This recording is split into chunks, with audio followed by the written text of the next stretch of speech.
उत्तराखंड के माणा गांव में धंसा बर्फ का पहाड़, अब तक फंसे हैं 47 मजदूर। 16 मजदूरों का किया रेस्क्यू। घटना की जानकारी मिलते ही सीएम धामी ने संभाला मोर्चा। देहरादून में कैबिनेट मंत्री गणेश जोशी ने की बैठक, प्रस्तावित सड़कों के संबंध में की समीक्षा। कहा वन विभाग की स्वीकृति के लिए लंबित कई सड़कें।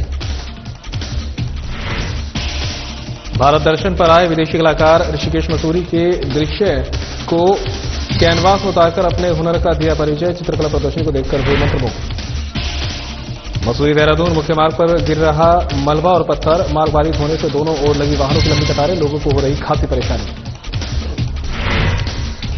और गुरुद्वारा श्री हेमकुंड साहिब में हुई जमकर बर्फबारी। हेमकुंड साहिब मैनेजमेंट ट्रस्ट के अध्यक्ष नरेंद्रजीत बिंद्रा ने दी जानकारी। का बर्फबारी पर्यावरण के लिए लाभदायक।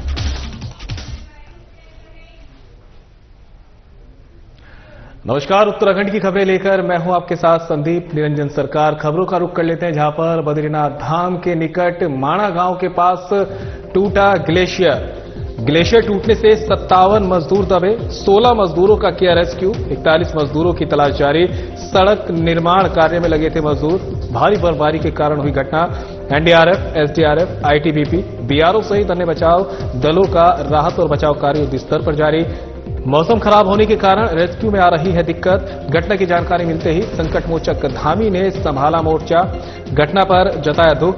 रेस्क्यू ऑपरेशन में तेजी लाने के दिए निर्देश। श्रमिकों की सुरक्षित होने की प्रार्थना की। सीएम धामी घटना की पल पल ले रहे हैं अपडेट। अधिकारियों को 24 घंटे अलर्ट मोड पर रहने के दिए निर्देश। हिमस्खलन वाले स्थान पर 7 से 8 फीट तक जमी है बर्फ। भारी बर्फबारी के कारण रेस्क्यू ऑपरेशन रुका। मौसम साफ होने के बाद फिर से चलेगा रेस्क्यू ऑपरेशन। के हमारे 57 श्रमिक उसमें फंसे थे और हेडलॉन्च आने से इसमें से 16 को सुरक्षित निकाल लिया गया है। बाकी के सभी प्रयास चल रहे हैं। सभी प्रकार की तैयारियां यहाँ पर कर ली गई हैं। एम्बुलेंस से लेकर आईटीबीपी की मदद ली जा रही है, अन्य संस्थाओं की मदद ली जा रही है। आपदा प्रबंधन जिला प्रशासन और हम लोग स्वयं सभी लोग लगातार संपर्क में हैं और हमारा सभी को सुरक्षित जल्दी से जल्दी कहा। माणा और माणा पास के बीच में एक अवलांच की सूचना प्राप्त हुई है, जहां बीआरओ एजेंसी के अराउंड 57 लेबर्स काम करते हैं बर्फ हटाने का, वो कैंप्ड थे वहां पे। और हमारी जो टीम्स हैं वो मोबिलाइज हो गई हैं। आर्मी, आईटीबीपी, एसडीआरएफ और एडमिनिस्ट्रेशन की टीम।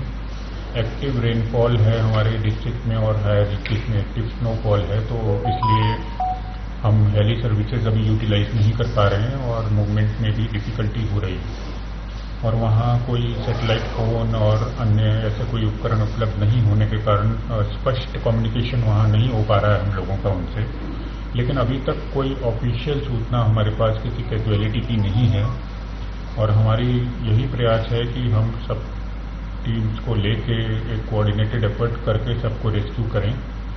और हायर अथॉरिटीज की तरफ से भी पूरा सपोर्ट हमें मिल रहा है, तो आशा है कि जल्द ही हमारी एक टीम वहां पहुंच के उनको सकुशल रेस्क्यू कर लेगी और जो भी कोई अपडेट होगा वो मीडिया को जरूर हम साझा करते हैं। खबर पर ज्यादा जानकारी के लिए उत्तराखंड से हमारे ब्यूरो चीफ कमल शर्मा हमारे साथ जुड़ गए हैं। कमल, माणा गांव के पास एक हादसा हुआ है जहां पर मजदूरों के दबे होने की खबर भी सामने आई है। क्या कुछ अभी तक का अपडेट है? क्या कुछ जो है प्रशासन की तरफ से तैयारियां की जा रही हो? कितना प्रशासन मुस्तैद दिखाई दे रहा है? कहें तो इतनी बड़ी घटना हो गई, प्रशासन तो वैसे ही लगातार मुस्तैद है। वहां पर एनडीआरएफ, एसडीआरएफ, डीजीबीआर, आईटीबीपी, भारतीय सेना के जवान लगातार वहां पर लगे हुए हैं। लेकिन सबसे बड़ी बात है कि मौसम बहुत खराब है, विजिबिलिटी बिल्कुल नहीं है। लगातार कहें तो कल से बर्फबारी जारी है। 7 से 8 फुट बर्फ वहां जम चुकी है और लगातार जो है कि ये सिलसिला जारी है। इसलिए जो राहत बचाव कार्य है उसमें कहीं ना कहीं रुकावटें पड़ रही है, बाधा आ रही है, जिसके कारण नहीं हो रही। हेलीकॉप्टर की मदद भी नहीं ली जा रही है। अभी तक लगभग 16 मजदूरों को रेस्क्यू किया गया और बाकी जो 41 मजदूर हैं उनकी तलाश जारी है। और कहीं ना कहीं जो मौसम खराब है, मौसम जो खुल नहीं रहा है, उसके कारण रेस्क्यू बचाव में लगातार दिक्कतें आ रही है। लेकिन उसके बावजूद भी सभी बचाव दल के जवान, चाहे एनडीआरएफ हो, एसडीआरएफ, आईटीबीपी हो, लगातार कहीं ना कहीं प्रयास कर रहे हैं कि इन्हीं सभी मजदूरों को सकुशल बचाया जा सके। कमल, क्या हम ये नहीं कह सकते कि जिस संस्थान के साथ जुड़कर ये मजदूर कार्य कर रहे थे उस संस्थान की लापरवाही का खामियाजा भुगतना पड़ रहा है, क्योंकि लगातार मौसम विभाग भी अपडेट कर रहा था। क्योंकि प्राकृतिक आपदा तो ये होती है, इसको कोई नहीं रोक सकता, लेकिन जब मौसम विभाग लगातार अपडेट दे रहा है मौसम को लेकर, तो ऐसे में जो संस्थान है उसको कहीं ना कहीं अपने जो ये मजदूर थे उनको लेकर कहीं सतर्कता भी बरतनी चाहिए थी, काम कुछ टाइम के लिए रोक देना चाहिए था। हाँ, बिल्कुल सही है संदीप। कहें तो पिछले 2 दिनों से लगातार मौसम खराब है और इसकी अपडेट लगातार मिल रही थी। बर्फबारी होगी, ज्यादा दिक्कतें होंगी, प्रधानमंत्री का दौरा था वो भी स्थगित हो गया है, ये लगातार बात थी। और बीआरओ के ये मजदूर जो हैं वो लगातार वहां पर जो कि ये काम कर रहे थे, तो कहीं ना कहीं ये जरूर है कि कहीं ना कहीं चौकस। लेकिन जब सुबह जब ग्लेशियर गिरा तो बहुत बड़ी घटना सुनने को आई और स्वयं मुख्यमंत्री इसकी लगातार मॉनिटरिंग कर रहे हैं। आपदा वहां पर गए, पूरी जानकारियां लगातार एक्शन की जानकारी ले रहे हैं, अपडेट ले रहे हैं, अधिकारियों से बता रहे हैं। पर कहीं ना कहीं जो मौसम है वो कहीं ना कहीं बहुत बाधा पड़ रहा है, इसके कारण कहीं ना कहीं बड़ी दिक्कतों का रेक्सो को सामना करना पड़ रहा है। प्रयास यही किया जा रहा है कि इन मौसम ठीक हो और रेक्सो जल्दी से जल्दी और इन लोगों को निकाला जा सके, लेकिन बड़ा कठिन काम है। और सेना के आईटीबीपी और बीआरओ और जितने भी एनडीआरएफ के बड़े दलों की हिम्मत है, किस तरह से आप देख रहे होंगे कैसे बर्फ के अंदर रेस्क्यू ऑपरेशन चला रहे हैं। लेकिन मौसम जो है लगातार जो खुल नहीं रहा है, लगातार बारिश हो रही है और चीजें हैं, उससे कहीं ना कहीं बाधा आ रही है। वही भगवान से दुआ है कि भगवान बद्री विश्वास है कि सब सकुशल लौटे। वही मुख्यमंत्री लगातार और सारे अधिकारी काम में लगे हुए हैं कि जिससे जल्दी से जल्दी इन लोगों को बचाया जा सके, सुरक्षित निकाला जा सके। बिल्कुल कमल, नजर बनाए रखिएगा, आगे भी आपसे तमाम अपडेट लेते रहेंगे। फिलहाल अभी तक की जानकारी के लिए आपका बहुत बहुत शुक्रिया। विधानसभा स्थित कार्यालय कक्ष में कैबिनेट मंत्री गणेश जोशी ने मसूरी विधानसभा क्षेत्र के अंतर्गत प्रस्तावित सड़कों के संबंध में समीक्षा बैठक की है। मंत्री गणेश जोशी ने कहा कि बुरांशखंडा से गढ़ मोटर मार्ग, चामासारी लुहारीगढ़ मोटर मार्ग सहित कई सड़कें वन विभाग में स्वीकृति के लिए लंबित हैं, जिनमें से 3 मोटर मार्गों पर वन विभाग की ओर से 15 दिनों के भीतर स्वीकृति प्रदान की जाएगी। अन्य मार्गों पर भी जल्द ही वन विभाग की तरफ से स्वीकृति दिए जाने के लिए अधिकारियों को निर्देशित किया गया है। कैबिनेट मंत्री ने कहा कि भिलाडू स्टेडियम के लिए स्वीकृत सड़क मार्ग पर भी आगामी 10 दिनों में वन विभाग की स्वीकृति मिल जाएगी। उन्होंने वन क्षेत्र के अंतर्गत आने वाले सड़क मार्गों की वन विभाग से जल्द स्वीकृति प्राप्त करने के साथ ही निर्माण कार्यों में तेजी लाने की भी निर्देश दिए हैं। साथ ही कहा कि समीक्षा बैठक की प्रगति के संबंध में 5 अप्रैल को फिर से समीक्षा की जाएगी। लंबित सड़कों के निर्माण से संबंधित कार्यों को जल्द ही शुरू किया जाएगा। मंत्री ने अधिकारियों को किवाड़ी मोटर मार्ग के चौड़ीकरण करने के लिए भी निर्देशित किया है। उन्होंने सड़कों के निर्माण में गुणवत्ता को बनाए रखने पर भी जोर दिया। जिस स्थान पर तारकोल से सड़कें बनाना संभव ना हो, वहां टाइल्स से सड़कों का निर्माण किया जाए।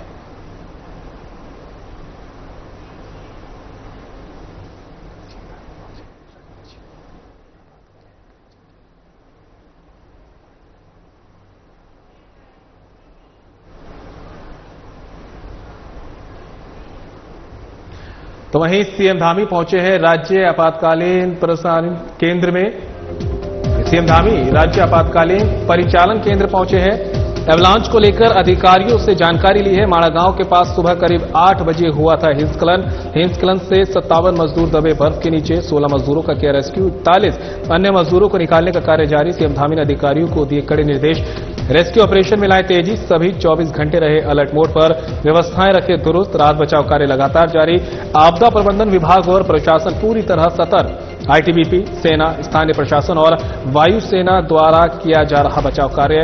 मौसम खराब और विजिबिलिटी कम होने से रेस्क्यू ऑपरेशन में नहीं ली जा रही है हेलीकॉप्टर सेवा।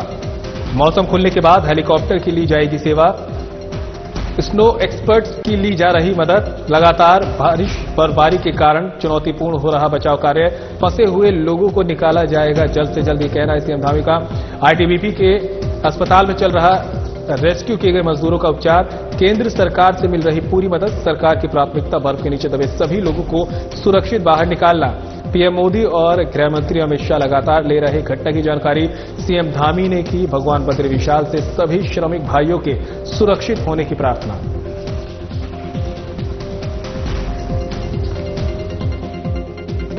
सवेरे ये हिमस्खलन होने से, अवलांच आने से वहां पर जो बीआरओ के द्वारा सड़क निर्माण किया जा रहा था, उसमें एवलांच आने से चूंकि वो जहां पर बैरिक बनी हुई थी उसी स्थान पर एवलांच आया है और बचाव के काम चल रहे हैं तेजी से।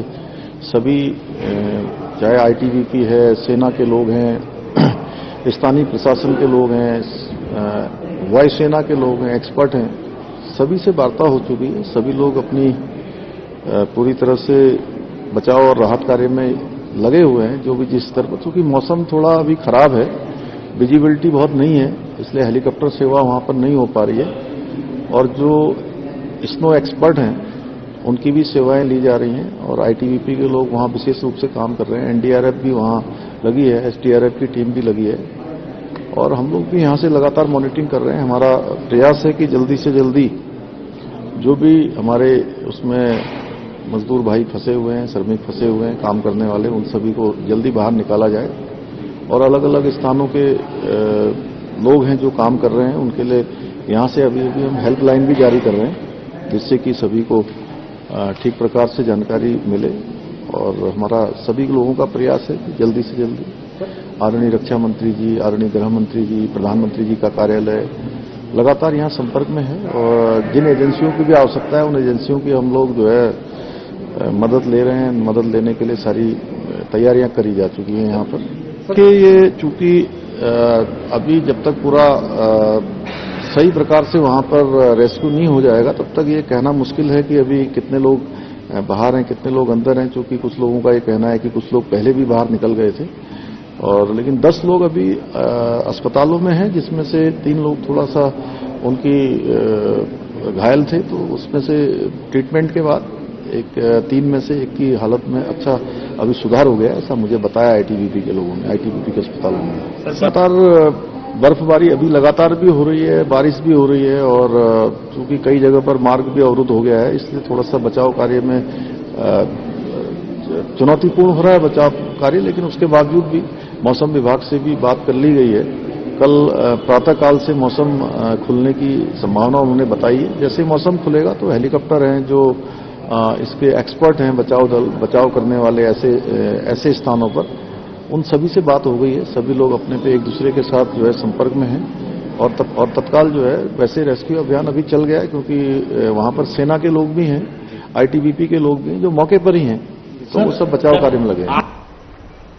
खबर मसूरी से है जहां 2 दिन से लगातार हो रही बारिश के चलते मसूरी देहरादून मुख्य मार्ग कोलू खेत के निकट गलोगी धार पर लगातार पत्थर और मलबा आने से मार्ग बाधित हो रहा है, जिसके चलते दोनों ओर वाहनों की लंबी कतारें लग गई। करीब 2 घंटे बाद जेसीबी मशीन की मदद से मलबा और पत्थर हटाया गया और यातायात सुचारू हो सका। बता दें कि मसूरी देहरादून को जोड़ने वाला ये मुख्य मार्ग है। झड़ी पानी कोलू खेत मार्ग जर्जर हालत में है। मसूरी देहरादून मार्ग बंद होने के बाद स्थानीय लोग इसी मार्ग का सहारा लेते हैं और जान हथेली पर रखकर मसूरी पहुंचते हैं। आए दिन यहां पर दुर्घटनाएं होती रहती हैं और सड़क की हालत काफी खस्ता है। समाजसेवी मनीष गोनियाल ने कहा कि मसूरी विश्व प्रसिद्ध पर्यटन नगरी है, लेकिन सड़कों की दुर्दशा होने के कारण लोगों को भारी परेशानी का सामना करना पड़ रहा है। उन्होंने इस मार्ग के शीघ्र मरम्मत की मांग की है। गलोगी धार में मलबा आ जाने से जहां आम लोग और पर्यटक जान हथेली पे रखकर यहां से आगमन करते हैं, गलोगी धार की मरम्मत की जाए। इन विभाग की लापरवाही का खामियाजा आम जनमानस को भुगतना पड़ रहा है। बारिश होने से यहाँ बड़े बड़े पत्थर और मलबा सड़क पर गिर रहे हैं, भी जान माल की हानि हो सकती है। निर्माण विभाग को चाहिए जल्द से जल्द इसका कार्य पूर्ण किया जाए। भारतीय संस्कृति और सभ्यता विदेश में भी काफी पसंद की जा रही है। भारत दर्शन पर आए France, Australia, Greece, Thailand, Kazakhstan के कलाकारों ने ऋषिकेश और मसूरी के दृश्यों को कैनवास पर उतारकर अपने हुनर का परिचय दिया। वहीं विदेशी पेंटरों की ओर से यहां की खूबसूरत वादियों को अपने विशेष अंदाज में बनाया गया है। आर्ट गैलरी में सभी कलाकारों की तरफ से बनाई गई चित्रों की प्रदर्शनी लगाई गई, जिसमें ऋषिकेश और मसूरी की पेंटिंगों को दिखाया गया। विदेशी कलाकारों की ओर से बनाई गई चित्रकला प्रदर्शनी को देखकर दर्शक मंत्रमुग्ध हो गए। इस मौके पर स्लोवेनिया से आए पेंटर फायर ने बताया कि भारत विभिन्न रंगों से निर्मित है और यहां की सभ्यता और संस्कृति में काफी प्रभावित है। उन्होंने ऋषिकेश और मसूरी की वीडियो के दृश्यों को अपने कैनवास पर दर्शाया है।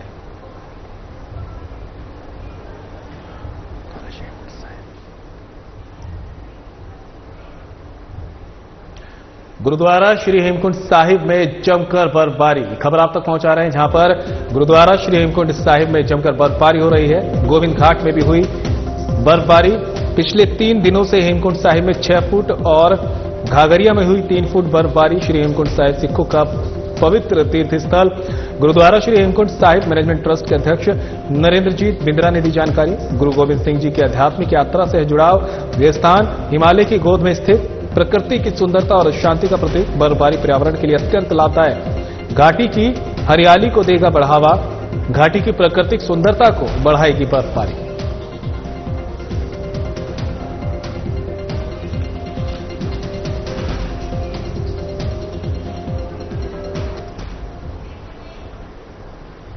उच्च हिमालय क्षेत्रों और मुनस्यारी में भारी बर्फबारी हो रही है, जिसके चलते एकदम से ठंड बढ़ गई है। भारी बर्फ और बारिश को देखते हुए पिथौरागढ़ के जिलाधिकारी ने मुनस्यारी विकासखंड में उत्तराखंड बोर्ड परीक्षा केंद्रों को छोड़कर सभी विश्वविद्यालयों के अवकाश घोषित किए हैं। वहीं मुनस्यारी स्थित हीरा देवी भट्ट विवेकानंद विद्या मंदिर इंटर कॉलेज मुनस्यारी में उत्तराखंड बोर्ड का परीक्षा केंद्र है। ये केंद्र मुनस्यारी विकासखंड का सबसे अधिक छात्र संख्या वाला केंद्र है, जहां भारी बर्फबारी के बीच विद्यार्थियों ने परीक्षा दी। केंद्र व्यवस्थापक नवीन चंद्र शर्मा ने तत्काल प्रभाव से परीक्षार्थियों के लिए हीटर की व्यवस्था भी उपलब्ध कराई। भारी बर्फबारी के बीच ही खंड शिक्षा अधिकारी डीएल आर्या ने परीक्षा केंद्र का औचक निरीक्षण भी किया।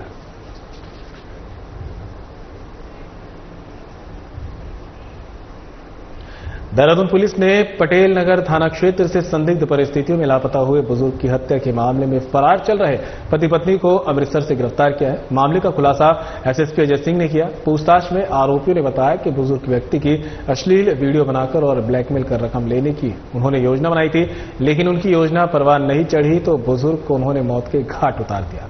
इसके बाद बुजुर्ग के शव को कई टुकड़ों में काट दिया और प्लास्टिक के अलग अलग थैलों में बांधकर नहर में फेंक दिया। वारदात को अंजाम देने के बाद वो दोनों फरार हो गए। आरोपियों की गिरफ्तारी को लेकर 25-25 हजार रुपए का इनाम भी रखा गया था। आरोपियों की पहचान हिमांशु और गीता के रूप में हुई है। फिलहाल आरोपियों को कोर्ट के आदेश पर जेल भेज दिया गया है और पुलिस ने मामले में अग्रिम कार्रवाई और जांच शुरू कर दी है। बता दें कि पुलिस ने बुजुर्ग की हत्या की घटना में शामिल 2 आरोपियों को पहले ही जेल भेज दिया है।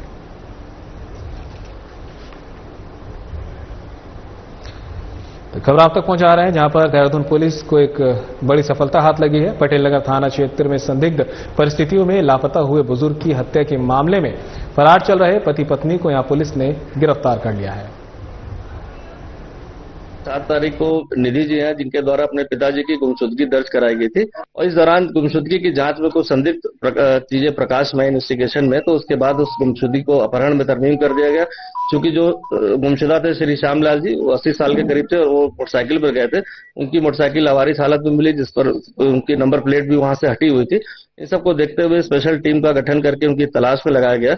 जो भी नंबर थे विक्टिम के साथ जुड़े हुए थे या अन्य लोग उनके संपर्क में थे, उनके बारे में छानबीन की गई। तो इसमें 2 लोग संदिग्ध प्रकाश में आए, जिसमें एक अजय करके और एक धनराज करके 2 नाम इस पर आए थे, जो लगातार टच में थे, किसी न किसी अन्य नंबरों के माध्यम से टच में थे। और उसमें एक महिला गीता का भी नाम आया और उनके पति हिमांशु का भी नाम आया। जब 2 लोग को, ये चारों लोग मौके से मतलब यहाँ से फरार थे। जब 2 लोग को इसमें हिरासत में लेकर पूछताछ की गई, अजय और धनराज को, तो इनके द्वारा बताया गया कि वो गीता के रिश्तेदार हैं और उनके कहने पर वो 3 तारीख को यहाँ पर आए थे, जिसमें 2 तारीख को उनके गीता और हिमांशु द्वारा उनकी हत्या कर दी गई थी और उसकी जो लाश थी वो टुकड़ों में काट कर रखी थी, जिसको वो फेंकने के लिए सहारनपुर नहर के पास फेंक कर आ गए थे। उनकी निशानदेही जानकारी के आधार पर इसके बाद जो है लाश को जो है अलग अलग पार्ट में जो कटी मिली थी कुछ नहर से बरामद कर लिया गया था। इसके बाद 2 अभियुक्तों को गिरफ्तार करके जेल भेज दिया गया था। इसके बाद हमारी पुलिस टीम लगातार गीता और हिमांशु जो उसके प्राइम मास्टरमाइंड थे, इनकी तलाश की जा रही थी।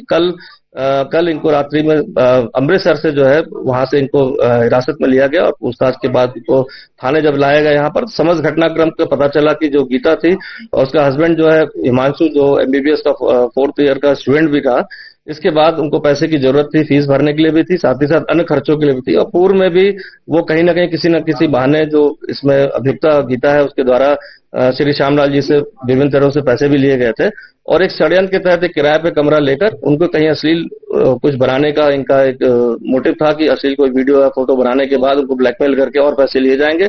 लेकिन श्री श्यामलाल जी द्वारा इसका जब विरोध किया गया तो उन्होंने गला दबाकर उसकी हत्या कर दी और इसके बाद एक दिन तक उस बॉडी को अपने घर पे रखा और उसको विभिन्न जो औजार होते हैं चाकू वगैरह से विभिन्न पार्ट्स में कहा जाए दोनों हाथ और धड़ को अलग करके और उसको पैक करके जो है अपने रिश्तेदारों के माध्यम से नदी में फेंक दिया गया। इनकी गिरफ्तारी उपरांत इसका मोटिव भी क्लियर हो गया और साथ ही साथ पैसों के लिए ब्लैकमेल करके ये हत्या करने का षड्यंत्र रचा गया था, जिसमें 2 अभियुक्त पहले गिरफ्तार हुए थे। 2 मेन प्राइम अभियुक्त जो है कल गिरफ्तार कर लिए गए। आज इनको माननीय न्यायालय में पेश किया जा रहा है। और फिलहाल बुलेटिन में मेरे साथ इतना ही, लेकिन जाते जाते आपको हरिद्वार के हर की पौड़ी ले चलते, जहां पर गंगा आरती का सीधा प्रसारण जारी है।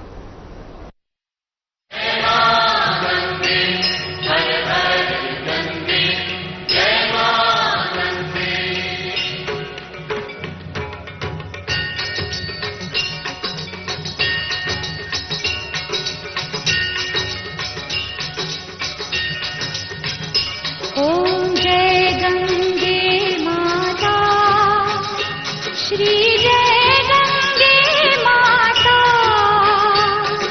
जो नर तुझको ध्याता, जो नर तुझको ध्याता, मन वांछित फल पाता।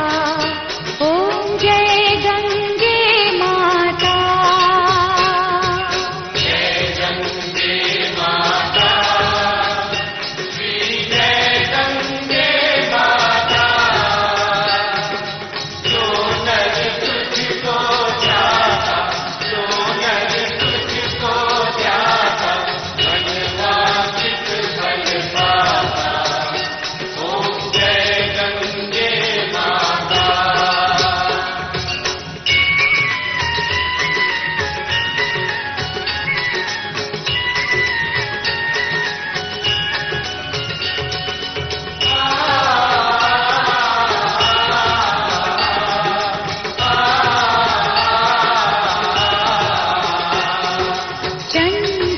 ज्योत तुम्हारी जल निर्मल आता,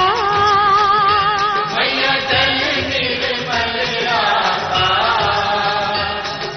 शरण पड़े जो तेरी, शरण पड़े जो तेरी, सो नर तर जाता।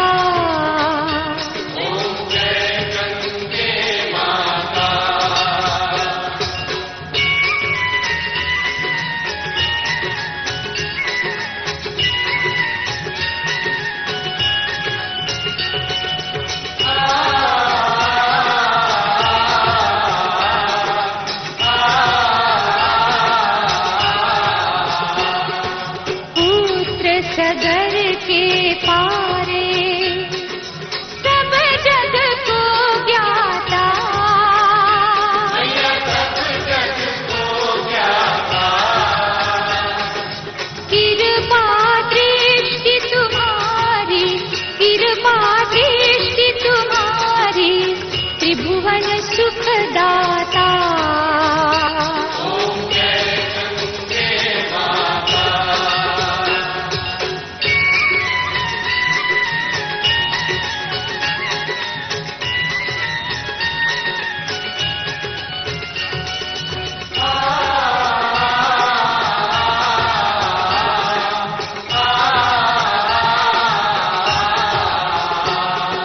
एक ही बार जो तेरी शरणागति आता, शरणागति आता, यम की त्रास मिटाकर, यम की त्रास मिटाकर परम गति पाता।